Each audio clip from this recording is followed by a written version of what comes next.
as we study the magnificence of the multidimensional God, we find a dimension most intriguing. Many Christians do. I agree with them. That's the dimension of time. There are those, when we talk about heading to heaven, there's a lot of trepidation. I mean, what's this forever going to be like? Trillions and trillions of years? Well, you've got to stop right there and understand, first of all, time will not be dominant over the Lord, nor will it intimidate his followers. God is the creator of time. His name is El Olam, the God of time. 2 Peter chapter 3 and verse 8 reminds us, don't confuse the two. Heavenly time is not the same as earthly time. A day is as 1,000 years. 1,000 years is as a day. We can do a whole study, but it's just to let you know. Don't get those confused. The calendar is totally different. You take a look in Psalm 90, and you're going to see the very name of God shows his dominance over time. From everlasting to everlasting, you are God. Lord, in your presence, 1,000 years is as a passing of the afternoon. 1,000 years, like the watch in the night. He has total control over it. It will not be anything intimidating to us or a problem to him. Let me give you an idea. Go to Joshua chapter 10.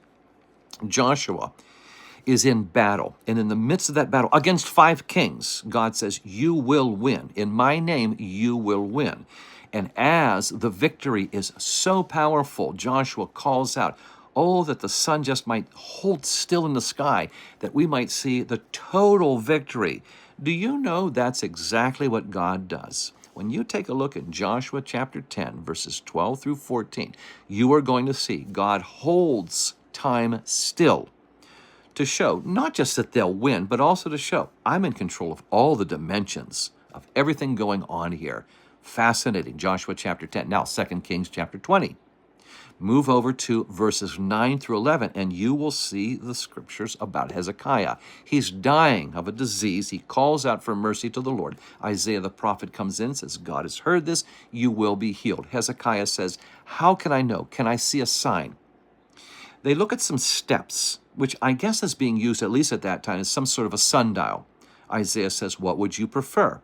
The sun to move forward down 10 steps, the shadows, or the shadows to move backward? Hezekiah says, well, to see them move backwards, time move backwards, that would surely be a sign. It's exactly what happens. God actually reverses time. Read the passage to show this is the answer and that I am in control of all things. Your healing and the dimension of time, among many things. Fascinating study, the God of time.